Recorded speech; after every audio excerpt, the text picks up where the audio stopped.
In the autumn dust of Montana, a mountain man whispered 3 words to a starving girl that he never meant to say. She laughed, and the sound opened a wound in him that never closed. World where God finished his work and walked away without looking back. The Montana Territory in the autumn of 1868 was one of those places.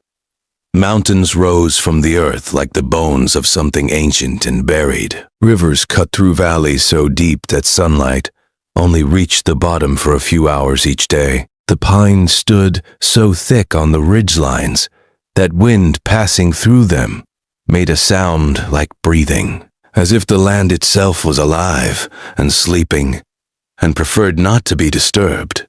This was not country that welcomed human beings. It tolerated them, the way a river tolerates a stone, by moving around it, by wearing it down, by reminding it constantly that the water was here first and would be here long after the stone was dust. The men who survived in this wilderness were not civilized men. They were shaped by cold and altitude and distances so vast that loneliness became a physical thing, a weight they carried in their chests alongside their heartbeats. They trapped beaver and marten and fox. They traded furs at outposts that appeared and disappeared with the seasons. They spoke to other men rarely, and to themselves constantly, and to God only when the silence became too heavy to carry without assistance. Elijah Cord was one of these men. He was 39 years old, built from the same material as the mountains he lived among.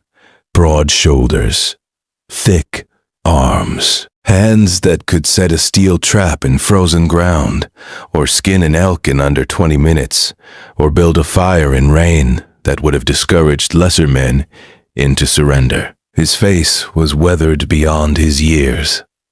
Dark beard streaked with early gray. Deep lines around the eyes from squinting into snow glare and mountain sun and distances that required a man to see farther than most men ever need to look. A scar ran along his left jaw, where a grizzly had reminded him 7 years ago that he was not the most dangerous thing in these mountains.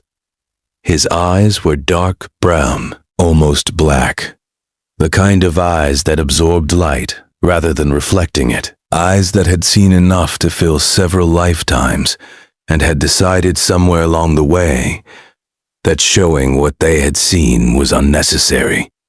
He lived alone. He had always lived alone.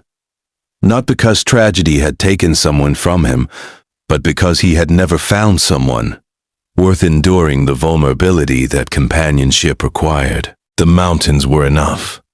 The silence was enough. The rhythm of seasons and traps and trading posts was enough. He told himself this so often that he almost believed it. The outpost at Bridger Creek was the closest thing to civilization within 100 miles. A trading post, a blacksmith, a saloon that sold whiskey strong enough to remove rust from iron and frequently did, a scattering of tents and shacks where miners and trappers and drifters gathered twice a year to trade what the wilderness gave them for what the wilderness could not provide. Elijah rode into Bridger Creek on the 15th of October with a mule loaded with furs and a list in his head of what he needed: salt, powder, lead, coffee, flour, simple things. The ingredients of a simple life that asked nothing from anyone and owed nothing in return. The town was busier than usual. A wagon train had stopped on its way west, and the travelers mixed with the trappers and miners in the kind of uneasy combination that happens when people who are going somewhere meet people who have stopped going anywhere. He noticed the commotion near the general store first. A small crowd had gathered. Not the excited crowd of entertainment. The uncomfortable crowd of witnessing. The kind of crowd that watches something unpleasant because looking away requires a moral decision they are not prepared to make. He tied his horse and walked closer. Not because he cared, because the crowd was between him and the store, and his supplies were inside. Then he saw her. She was sitting in the dirt beside the wooden steps of the general store, not sitting by choice. Sitting because standing was no longer something her body could sustain. She was thin in the way that hunger makes people thin. Not the leanness of hard work, but the diminishment of deprivation, as if her body had been consuming itself from the inside to keep the essential organs functioning, while everything else was surrendered.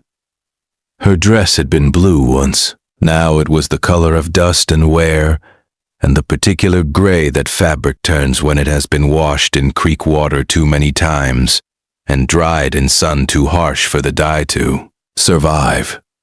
Her hair was dark, matted, falling around a face that was smudged with road dust and exhaustion. She was, perhaps, 22, perhaps younger. Hunger and hard travel had made her age difficult to determine, but her eyes were clear, brown eyes that held something that starvation and exhaustion and whatever road had brought her here had not managed to extinguish. The crowd muttered. A woman alone at an outpost meant specific things to specific men, and none of those things involved kindness. The store owner stood on the steps above her, with his arms crossed. He had already told her twice that she could not sit there. She had not moved because moving required energy. She had stopped producing days ago. Elijah did not know why he walked toward her instead of around her. 20 years of solitude had taught him to avoid situations that involved other people's problems. Other people's problems had edges that cut anyone who handled them. His life was clean and simple and free of edges, and he preferred it that way. But his boots carried him forward, as if his body had made a decision his mind had not been consulted about. He stood above her, this enormous mountain man in his worn leather coat with fur on his mule, and silence in his eyes. He looked down at this girl in the dust who weighed less than his winter pack, and who was slowly disappearing into the ground beneath her, as if the earth was already beginning the process of reclaiming what starvation would eventually deliver. The words came out before he could stop them, before he could consider them, before the part of his brain that had kept him alive and alone for 2 decades could intervene and remind him that silence was always the safer choice. "Can I buy you?" He meant food. He meant supplies. He meant, "Can I purchase something for you at this store? Because you are clearly starving, and I have money, and the transaction is simple." He meant the practical, straightforward offer of a man who understood trading and bartering and the exchange of goods for currency. But the words that left his mouth were not the words he intended. They were clumsy, graceless, the words of a man so unaccustomed to speaking to another human being that the mechanism had rusted, and what emerged was broken and wrong and carried a meaning he did not intend. The crowd heard the words. The store owner heard the words. The men standing nearby heard the words and interpreted them exactly as such words would be interpreted at a frontier outpost where women were scarce and morality was flexible. She heard the words. She lifted her face from the dust.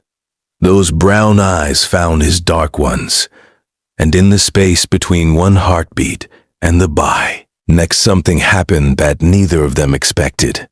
She laughed, not a bitter laugh, not a mocking laugh, not the defensive laugh of a woman who has learned to use humor as armor against the cruelty of men who view her as merchandise. A real laugh, a genuine laugh. The startled, delighted, involuntary laugh of someone who has heard something so absurd that the body responds before the mind can intervene. A laugh that came from the belly despite the belly being empty. A laugh that filled the space around the general store and bounced off the wooden walls and entered the ears of every person present. But it entered Elijah Cord differently. It entered through a door he did not know existed. A door somewhere behind his ribs that 20 years of mountains and silence and self-sufficiency had not sealed as thoroughly as he believed. The laugh passed through that door and touched something inside him that had never been touched. Something soft.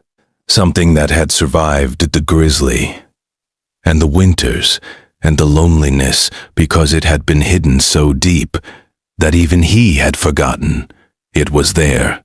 His soul cracked open, not loudly, not dramatically, the way ice cracks on a spring river, a sound so quiet that only the water beneath it knows something has changed. But the crack was there, and through it poured something warm that he had no name for because he had never needed a name for it before. He stood there, frozen, this enormous man who had faced charging bears and frozen rivers and the absolute emptiness of mountain winters. He stood above a laughing, starving girl in the dust and felt the architecture of his entire life shift beneath him, like ground that had seemed solid but was not. "You cannot buy a person," she said, when the laugh subsided. Her voice was hoarse from thirst and disuse, but the words were clear, and they carried a dignity that her circumstances charge ought have made impossible, but did not. "I meant food," he managed. "I meant, can I buy you food?" She studied his face. She saw the scar and the weathering and the confusion, and beneath all of it the genuine, bewildered sincerity of a man who had said the wrong thing for the right reason. "Then say that," she replied, and something moved at the corner of her cracked lips that might have been the beginning of a second smile. Her name was Nora Callahan. She told him this over a plate of stew that he purchased at the outpost kitchen. She ate slowly because her stomach had forgotten what abundance felt like and needed to be reminded gradually. She had come west with a family that was not hers. She worked for them, cooked, cleaned, cared for their children during the crossing. When the family reached Bridger Creek, the husband decided that feeding an extra mouth was a luxury the frontier did not support. He left her with nothing. No money, no provisions, no explanation beyond the economics of survival in a land where compassion was expensive and selfishness was free. She had been alone at the outpost for 11 days, sleeping beneath the general store, eating what she could find, which was almost nothing, waiting for a wagon train that might take her further west, or a miracle that might take her anywhere at all. Elijah listened. He was good at listening because listening required silence, and silence was his primary language.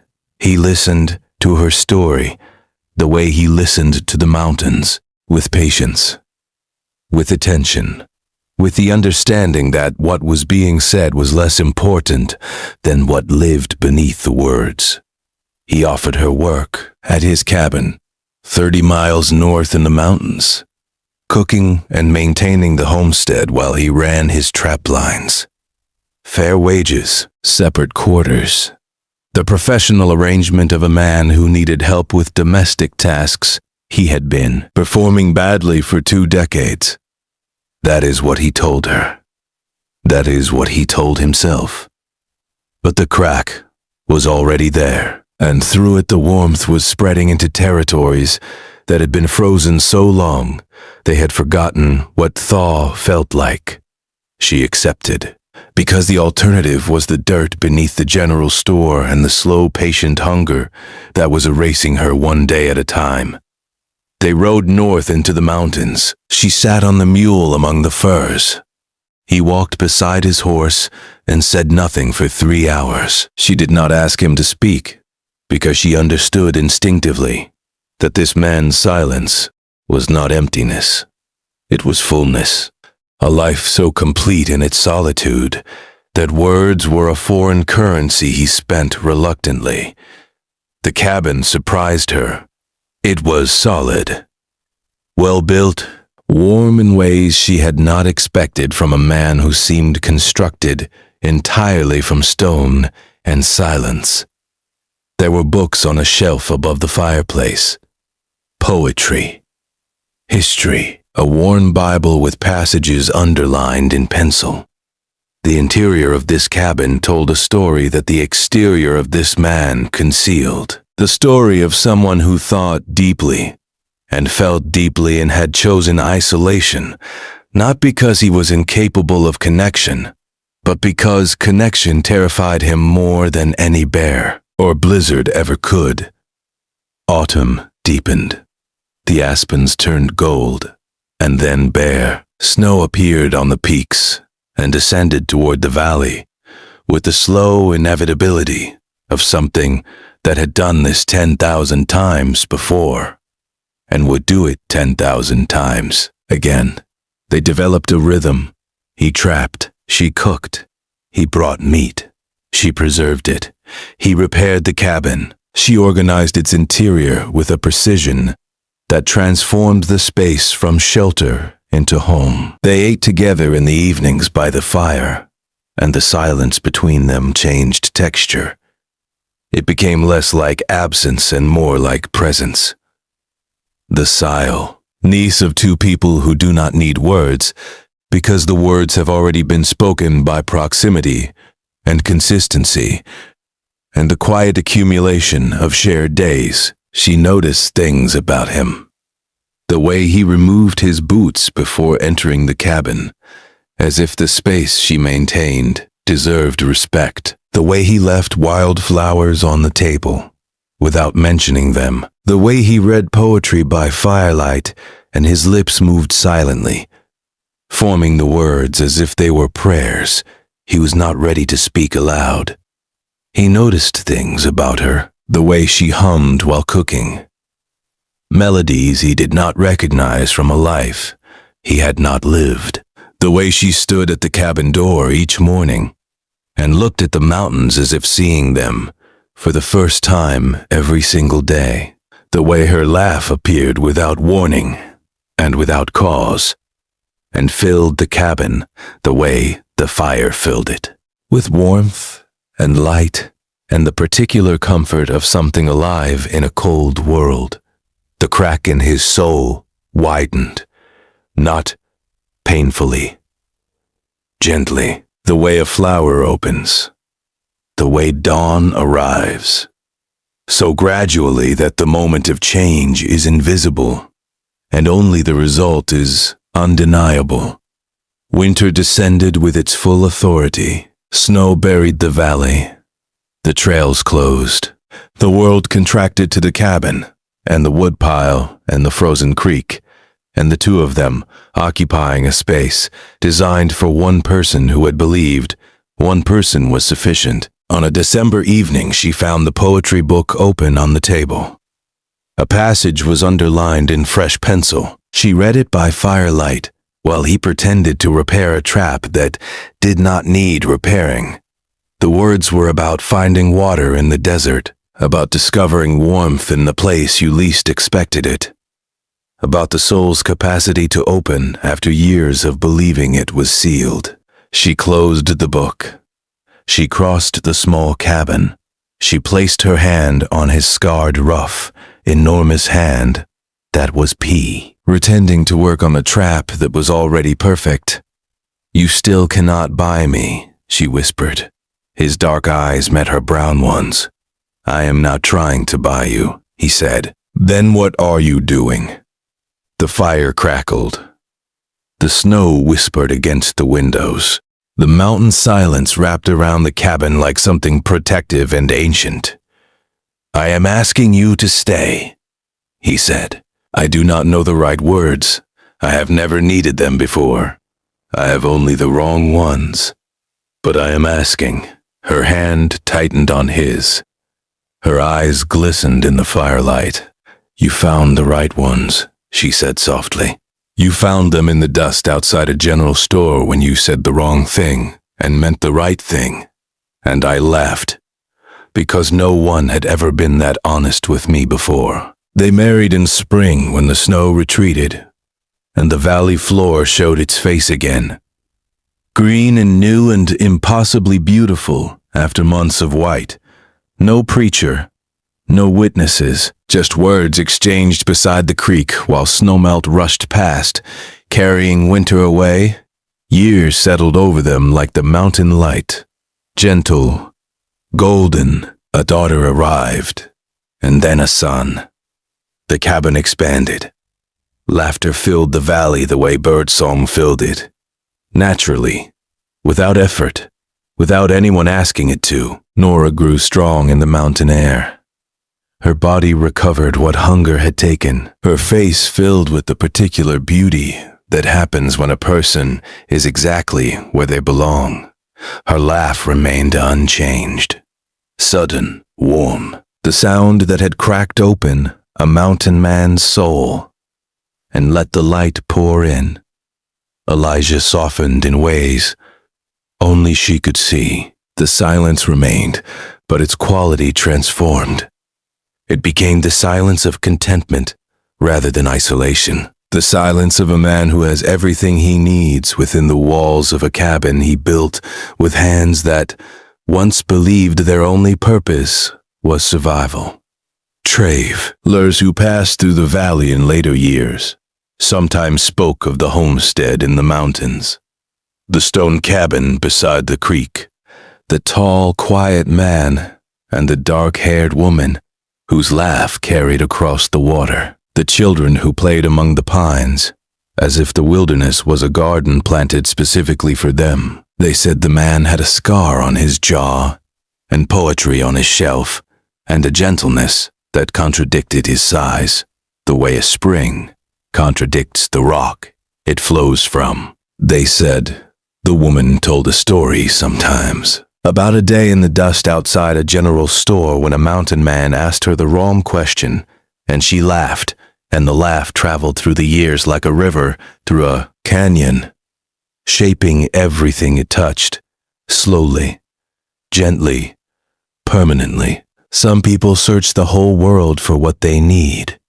They cross oceans and deserts and mountain ranges, looking for the thing that will make their life complete. And some people find it in the dust outside a trading post, in a clumsy question and a genuine laugh, in the simple, terrifying act of saying the wrong words to the right person and discovering that the wrong words were exactly right because they were honest, and honesty is the only language the heart recognizes.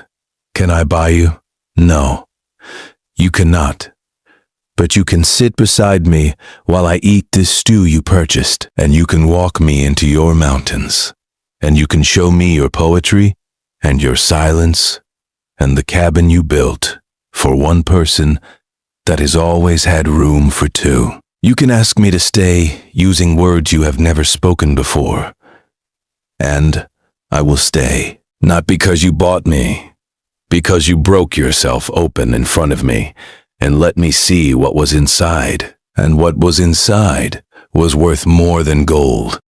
That is what the mountains remember, not the harshness, not the cold, not the winters that test the absolute limit of what living things can end. The mountains remember the laughter, a girl in the dust, a man on his knees without kneeling, a question asked wrong and answered right, and the sound of something cracking open that was never meant to stay closed. The valley still holds her laugh. If you listen closely, where the creek bends past the old stone foundation, you can hear it, mixed with snowmelt and birdsong and the quiet breathing of mountains that have been keeping this story since before anyone thought to write it down. Some say the cabin still stands. Some say only the chimney remains. But the laugh survives. It always survives.